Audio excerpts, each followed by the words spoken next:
Hi friends, welcome to Annam's Recipes. இன்னைக்கு முட்டை போண்டா எப்படி செய்யலான்னு பார்ப்போம். அதுக்கு வந்து 3 முட்டை நல்லா வேக வச்சு நம்ம கொதிக்குது இல்லையா, அப்போ உப்பு போட்டு வேக வச்சு தோல் உரித்து இந்த மாதிரி உரித்து வச்சுருக்கேன். இதை வந்து இந்த மாதிரி பாதி பாதியாக கட் பண்ணிக்கணும். இந்த முட்டை போண்டா வந்து மதுரையிலலாம் ரொம்ப ஸ்பெஷல். அங்கே எல்லா சினிமா தேட்டர்லேயும் இந்த முட்டை போண்டா தான் விற்கும். இந்த மாதிரி 2 கட் பண்ணிக்கலாம். உங்களுக்கு இன்னும் சின்னமாக வேணும்னா 4 கூட கட் பண்ணிக்கலாம். இப்போ மாவு ரெடி பண்ணிக்கலாம். 1 கப்பு கடலை மாவு, 1/4 கப்பு அரிசி மாவு,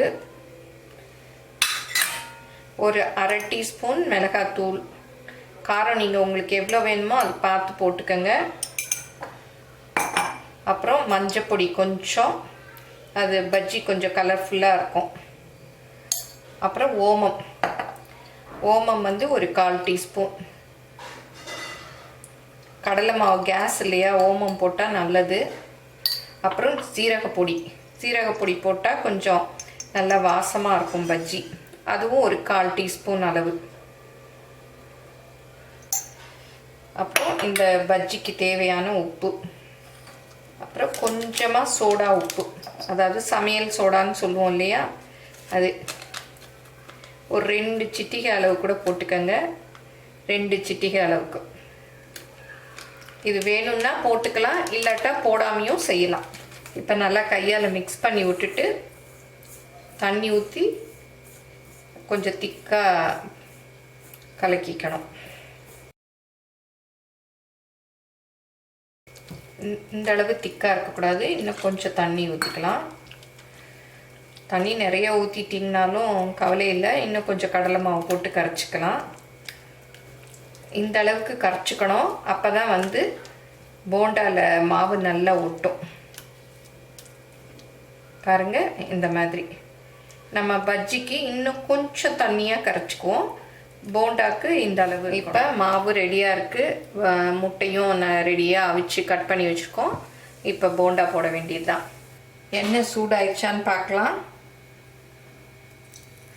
நல்லா சூடாயிடுச்சு. இப்போ அவிச்சு வச்சுருக்கோம் இல்லையா, இந்த முட்டையை வந்து இந்த மாவில் டிப் பண்ணிக்கணும். அப்படியே நல்லா போட்டு எல்லா பக்கமும் படுற மாதிரி.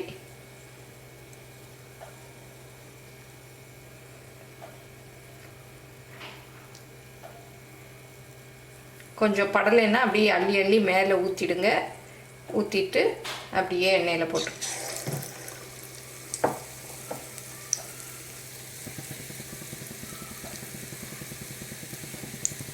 இப்போ இன்னொரு முட்டையும் போடுறேன்.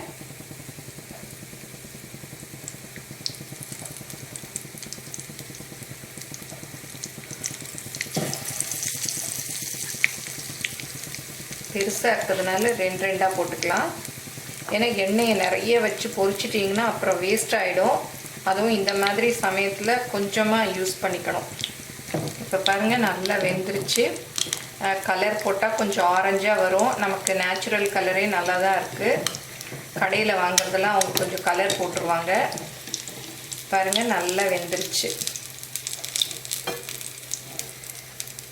இதை அப்படியே எடுத்துடலாம். நம்மளுடைய மதுரை ஸ்பெஷல் முட்டை போண்டா ரெடி. இப்போ பாருங்கள், முட்டை போண்டா சூப்பராக வந்திருக்கு. என் பையன் டேஸ்ட் பண்ணி பார்த்து சொன்னான் சூப்பராக இருக்குன்னு. இதுக்கு எதுவும் தொட்டுக்கிறதுக்கெல்லாம் வேண்டாம், சும்மாவே சாப்பிட்லாம். வீட்டில் சாஸ் வச்சுருந்தீங்கன்னா சாஸும் தொட்டு சாப்பிட்லாம்.